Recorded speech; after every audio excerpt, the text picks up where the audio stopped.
les termes comme liberté, ce sont des concepts sociaux que les architectes, c'est-à-dire ceux qui construisent l'espace social, ont mis sur pied et ils ont déterminé le sens. Donc, et puis, ce sont ces concepts-là qui sont aussi utilisés comme les matériaux, les fondamentaux pour éduquer les gens, pour construire les gens. Donc, quand vous allez au-delà d'un visage, par exemple, humain, vous rentrez dans un espace qui ne représente qu'un ensemble de concepts et puis de significations, mais qui sont vraiment, qui sont restreints. Donc, des concepts et significations qui sont restreintes. Donc, ce concept, si vous allez au-delà du sens qu'on a donné à quelqu'un, le sens est restreint, il ne vous suivra pas dedans. Maintenant, qu'est-ce qu'on appellerait donc ici liberté? Comme l'avait dit à quelqu'un, je crois un sociologue américain, comme il l'avait dit, en disant que c'est lui qui se pense et qui pense le monde en dehors de la vision imposée par l'État, c'est celui-là qui est réellement libre. Vous voyez, c'est-à-dire qu'il est à l'abri, il est au-dessus de mécanismes mis sur pied. En réalité, ce mécanisme est subtil. Ce mécanisme d'onde, ce mécanisme d'émission d'onde ou d'émission de charge que les gens ressentent comme pensée et qu'ils pensent que ce sont leurs pensées, c'est leurs désirs, c'est leurs projets, sans qu'ils sachent en réalité qu'il y a un mécanisme extrêmement subtil dont eux, ils n'en sont que l'expression. Merci Luc. On va revenir certainement sur ce point par rapport à cette notion de liberté parce que j'ai une question à te poser dessus, mais j'ai très envie d'entendre Laurie réagir déjà par rapport à ton approche. Donc ces fameuses deux écoles qui ont deux façons de concevoir la pensée, le siège de la pensée. Donc j'aimerais t'entendre Laurie sur ce point et puis aussi réagir peut-être par rapport à ce que Luc a dit quant au fait à finalement cette facilité en prenant en compte la notion de fréquence qu'il pourrait finalement avoir de pouvoir transmettre, en fait influencer les pensées. Voilà, donc je t'écoute, on t'écoute. Eh bien, finalement, je suis plutôt d'accord avec Luc. Parce que c'est vrai que notre façon de penser est souvent influencée par la société, quoi. De manière subtile. Oui, je suis d'accord avec lui. Et qu'est-ce que tu pourrais dire par rapport à son approche de la liberté? Là, il a utilisé la liberté. Donc, tout à l'heure, il parlait de centrale. Et là, il a utilisé le terme État. Donc, je pense qu'il a été encore plus clair dans ce qu'il a exprimé. Il a utilisé le terme État en disant que finalement, la liberté serait de pouvoir ne pas fonctionner comme la société veut nous faire fonctionner. En gros, si je peux résumer ou utiliser peut-être un langage plus accessible, c'est comme ça que je traduirai ce que j'ai compris de ce qu'il a dit. Est-ce que tu aurais cette même approche finalement de la liberté? Tu peux répéter? Oui, par rapport à la notion de la liberté, puisque il parlait d'une liberté donc au niveau social, il parlait d'une illusion.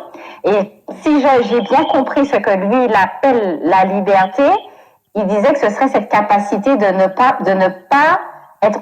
réussir à ne pas fonctionner, de ne pas être ou de ne pas penser tel que en société finalement on nous impose de penser. Je vais être peut-être plus claire.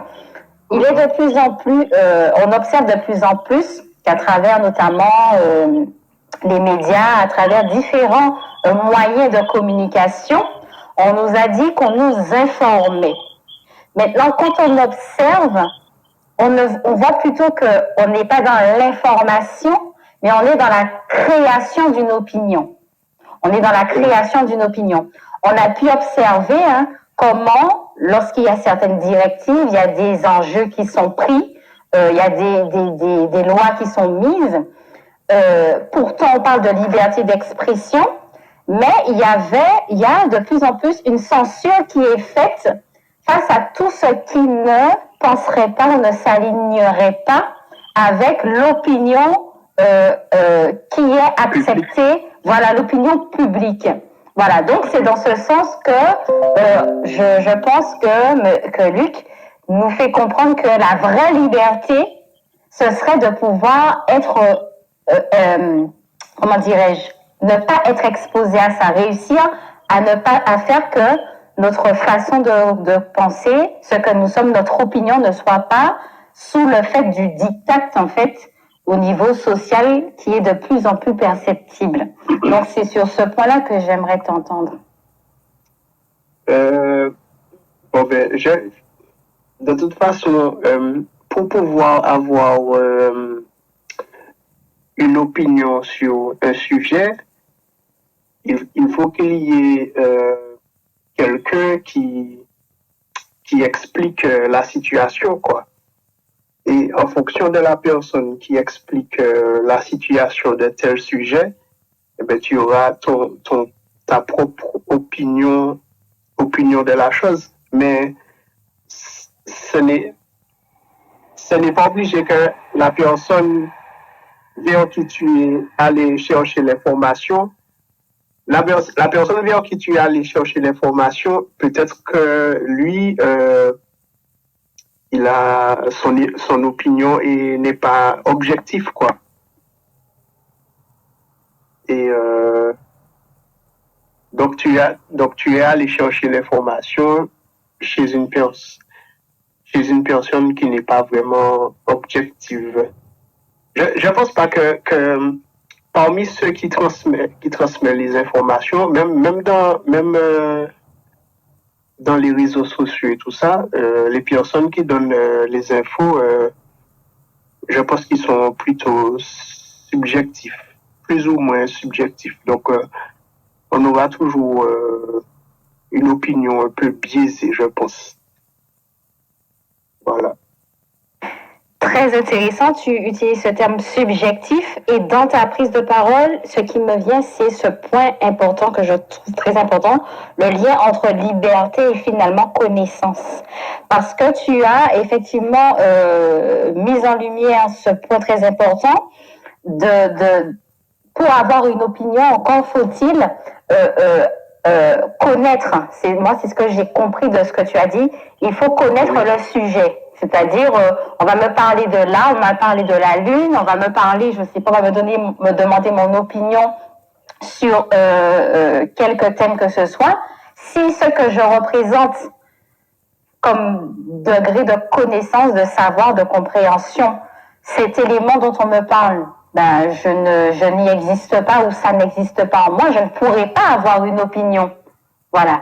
Donc, ce qui va peut-être se passer, et c'est ça souvent que l'on dit, il y a une expression qui dit que c'est peut-être le premier qui va venir me donner sa façon de voir, sa vision ou son opinion de cette chose dont je n'ai pas une connaissance propre de base, qui va peut-être créer son regard ou sa façon ou sa pensée en moi. Et à ce moment-là, lorsque je vais commencer à opiner, donc à dire que je réfléchis sur ce thème, mais ce ne sera pas une pensée propre, ce sera celle que l'on m'aura inculquée.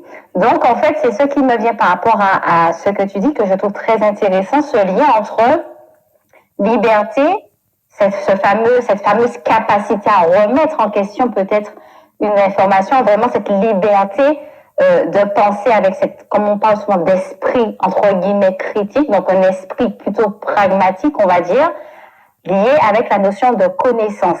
Et donc, j'aimerais bien t'entendre, Luc, sur ce point.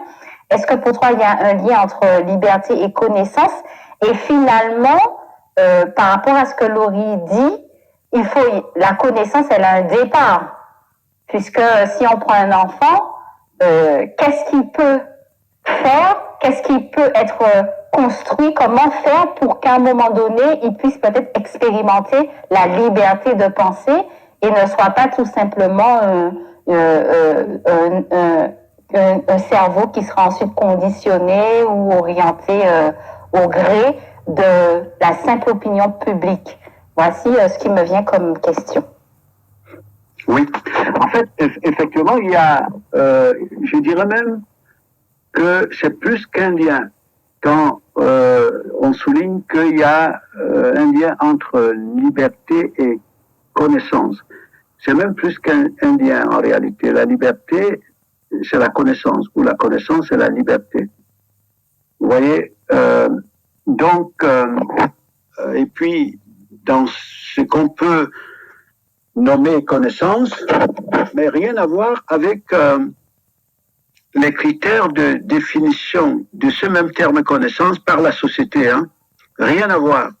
Bon, la connaissance au sens pur du terme renverrait plutôt ici à l'intuition. L'intuition, c'est cette capacité de recevoir l'information émanant de la cause première sans aucun intermédiaire. Sans aucun intermédiaire. À partir du moment où il y a un intermédiaire entre la cause première et le groupe, il peut arriver que l'intermédiaire vous transmette son opinion, non plus l'opinion de la cause première. Donc finalement, l'opinion que vous allez être, l'opinion que vous allez représenter, sera donc pas ni votre opinion, ni l'opinion directe de la cause première. On peut dire la source, donc prenons la cause première comme l'intelligence. Ce serait donc ici l'opinion de l'intermédiaire. C'est pour ça que, vous voyez au niveau, la manière dont la société est organisée, on dit à la société, généralement, qui est une personne morale, une personne qui n'est pas perceptible, mais elle a sa représentation, ses représentants, les hauts représentants de la société, qu'on appelle les corps intermédiaires. Et la plupart des temps, les corps intermédiaires sont responsables de l'opinion publique, l'opinion nationale, parce que c'est eux qui fabriquent cette opinion. Et puis, ils se présentent comme des dieux par rapport à cette opinion qu'ils estiment que c'est eux qui la fabriquent. Et donc, comme cette opinion que représente la population, elle est coupée de la cause première, elle n'a aucun lien direct avec la cause première. Donc, il peut arriver que ceux qui vont, entre guillemets, discuter ou causer ou reçoivent des informations de la cause première, ils les défendent en fonction des objectifs qu'ils ont à atteindre dans la mise en marche de la population. Donc, mais on va dire à la population qu'on vous transmet la connaissance. Ça n'a absolument rien à voir. Donc, la connaissance elle veut intuition. Intuition, c'est cette capacité de recevoir l'information directe sans aucun intermédiaire. Et à partir de là, c'est ce qu'on appellerait donc liberté. C'est-à-dire, vous seriez donc l'expression de la cause première. Donc là, tu utilises un terme, une autre expression. Tu as parlé tout à l'heure de centrale. Maintenant, tu parles de cause première. Alors, qu'est-ce que tu mets dans cause première? Et je reprends mon exemple, ma question par rapport à ce petit enfant, puisque lorsque on parle donc de connaissance, donc il y a une notion aussi d'apprentissage. On a vu le lien entre identité, donc il y a une construction de cette connaissance. Il y a forcément, on peut, en fait, en général, quand on voit un enfant, on se dit que l'enfant, c'est pas de lui-même. Là, tu parles d'intuition. Est-ce qu'un enfant qui arrive là de lui-même, il a cette intuition? Est-ce qu'il faut pas qu'il y ait un intermédiaire? Qu'est-ce que tu appelles à ce moment-là cause première pour qu'on puisse un petit peu appréhender ton approche? Voilà. Alors, je prendrai un exemple élément du quotidien. Je me souviens, un jour, il y avait sur la table un objet. Cet objet, c'était un laser. Et il y avait un petit enfant, environ de 4 ans, et c'était la première fois qu'il avait affaire, qu'il se retrouvait en face à face avec cet objet. Et puis, en faisant l'expérience, j'avais posé la question à l'enfant, savoir comment s'appelait l'objet qui était sur la table. L'enfant a regardé l'objet comme c'était pour la première fois. Il s'est tourné vers moi, il m'a dit qu'il ne savait pas. Il ne savait pas ce qu'était l'objet. Et puis j'aurais pu dire à l'enfant, à la place du laser, j'aurais pu dire à l'enfant que l'objet qui était sur la table, j'aurais pu lui donner une certaine définition hasardeuse comme ça. Je lui dis, écoute, l'objet qui est sur la table, parce que l'enfant peut-être n'a jamais vu un ordinateur, n'a jamais vu un avion, je lui dis c'est un avion. Et puis, je construis l'enfant à définir cet objet comme un avion. Et pourtant, ce n'est pas un avion. Bon, l'enfant va considérer l'opinion qu'il a de cet objet comme étant son opinion. Bon, et pourtant, moi qui déforme la définition de cet objet, je vais être considéré par l'enfant comme une cause première. Maintenant, pour que l'enfant, en réalité, ne soit pas dépendant de l'opinion déformée que je lui donne, il faut comprendre que quand on dit la nature, effectivement, parce que nous avons à nous poser la question, ceux-là en société que nous considérons comme intelligents, comme ayant des réponses à tout, ils reçoivent leurs informations d'où? C'est la question qu'il faut se poser. Ils reçoivent leurs informations d'où? Pour qu'eux, ils soient là pour nous les transmettre. Ils les reçoivent de quelque part. Et c'est quelque part, ils considèrent c'est quelque part qui est généralement invisible, mystérieux pour la plupart de monsieur, madame, tout le monde. Ils considèrent ça comme la cause première. Voilà. Merci, Luc, pour notamment ces deux exemples. Je vais donc relayer la parole à Laurie, notamment pour lui poser la question par rapport à la notion d'intuition.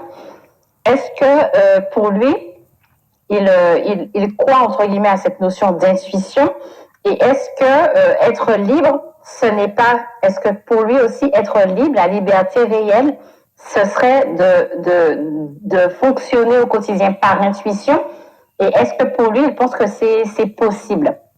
Voici la question que j'ai envie de poser à Laurie.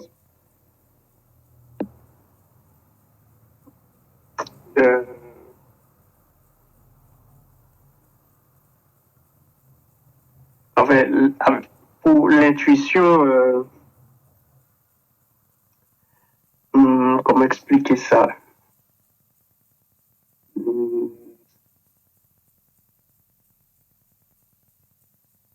Je pense qu'il faut avoir une certaine expérience pour pouvoir suivre son intuition.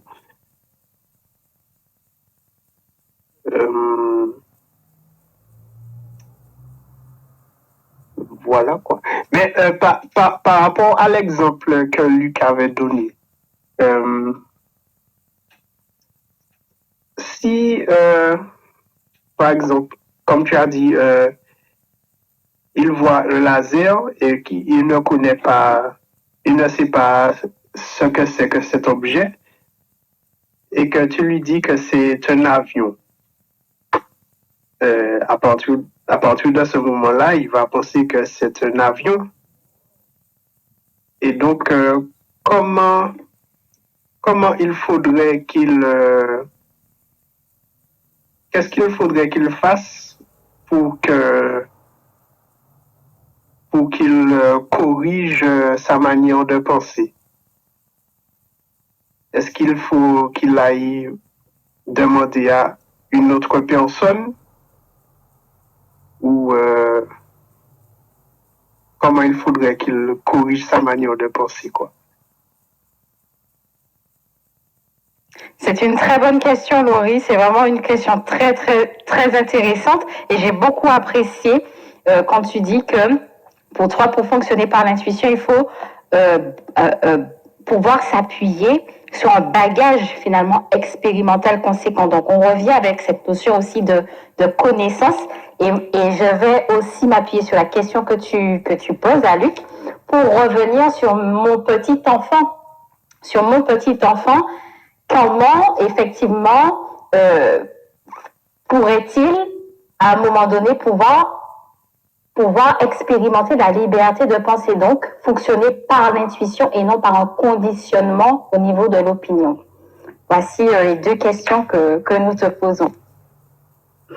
Voilà, je ne sais pas si tout le monde se souvient du mythe de la caverne. Le mythe de la caverne, une certaine représentation de l'opinion sociale faite par quelqu'un, donc entre guillemets, représentant quand même un niveau de perception des choses assez avancé. Donc la caverne comme un espace clos, une sorte de bulle, totalement, une sorte de bulle totalement ténébreuse. Et puis, il y avait au-delà, la lumière était de l'extérieur. Donc, pour arriver observer les choses de manière indépendante de la bulle, il fallait avoir la lumière, un regard qui vient de l'extérieur de la bulle, pour parler par exemple de la société. D'ailleurs, c'est pour ça que la société tient énormément à ce qu'on appelle l'éducation. Parce que l'éducation, c'est une somme de repères que la société vous transmet pour construire votre vision du monde, ou alors votre opinion. C'est pour ça qu'il y a une opinion unique, généralement. Une opinion unique au niveau de la société, parce qu'elle est façonnée. Et cette opinion a pour objectif aussi de fonctionner en fonction des objectifs de la société, pour atteindre les objectifs de la société. Et vous remarquerez très bien que l'opinion de la société, elle est modulable. Elle est modulable, c'est-à-dire en fonction, par l'évolution de la société, on modifie l'opinion nationale ou les opinions nationales, ou l'opinion, entre guillemets, au niveau international. Donc, c'est une fabrique sociale, l'opinion. Bon, maintenant, l'exemple que je prenais tout à l'heure pour un enfant qui, à partir de 2 ans, vous lui présentez un laser, vous lui dites que le laser, c'est l'avion. Donc, vous le lui répétez comme ça, et tout le monde en société lui répète que le laser, c'est l'avion. Même lorsqu'il a ses 50 ans, il ne verra pas autre chose. Ce qu'il verra à la place du laser, c'est qu'il verrait c'est l'avion. Parce que ça fait partie de lui. Comme nous avons dit, penser, c'est être. Ça fait partie de lui. Si vous venez lui dire, vous tentez de dire à cet enfant, non, le laser, ce n'est pas l'avion, mais c'est le laser. Donc, vous vous attaquerez directement à ses racines identitaires, à son imaginaire profond. Donc, en face de vous, il se trouverait en danger. Donc, il lui faudra, c'est pour ça que l'on a souvent l'impression de défendre son opinion. C'est qu'au fait, ce sont les racines supposées être vos racines identitaires que vous défendez. Vous voyez? Parce que si quelqu'un arrivait à modifier votre opinion, ben, il vous a modifié. C'est comme s'il tentait de faire en sorte que vous ne soyez plus. Vous voyez? Donc, c'est cela. Maintenant, l'intuition, donc, comme Loris a bien posé la question, c'est-à-dire qu'il faut à un certain moment qu'il y ait certaines rencontres, elles peuvent être visibles ou elles peuvent être subtiles, qui viennent créer chez vous une autre manière de voir qui soit au-delà, une autre manière de voir qui vienne au-delà de la bulle, au-delà de la bulle sociale. Qu'est-ce que tu entends par rencontre subtile? Et puis je vais insister donc par rapport à la question de Laurie. Il disait donc comment corriger. Donc si j'ai bien compris ce que tu dis, c'est pas possible de corriger le fait que l'enfant donc c'est la première, celui comme on dit alors cette expression qui dit que c'est le premier qui vient créer une opinion, c'est lui qui va finalement créer notre façon de voir. C'est pas possible après de pouvoir transcender cela et puis expérimenter autre chose. Et puis, qu'est-ce que tu entends par rencontre subtile? Dans tous les cas, toute opinion, toute manière de voir, toute manière d'être, de penser, est toujours le résultat d'une rencontre, ou alors des rencontres. C'est le résultat des rencontres. Ces rencontres peuvent être visibles, c'est-à-dire que vous rencontrez des gens à visage humain, vous rencontrez des événements, des situations qui participent à façonner votre opinion, votre imaginaire. Mais aussi, ces rencontres peuvent être subtiles. Ça veut dire que, comme je disais, ces rencontres peuvent être subtiles. Ça veut dire que ce sont des signaux totalement subtils que vous recevez, qui normalement qui harcèlent votre façon d'être, vos gestes, qui sont à la base de vos émotions, qui sont à la base de vos agissements, mais sauf que vous ne vous en rendez pas compte. Donc, c'est ce que je peux appeler ici rencontre subtile. Vous voyez, vous ne vous en rendez pas compte. Alors, imaginez par exemple que le vent, quand le vent souffle, le vent c'est un mouvement d'énergie. Mais si le vent n'entraînait pas un mouvement, il resterait subtil, donc de telle sorte qu'il serait en activité sans que l'on se rende compte qu'il est en activité, par exemple.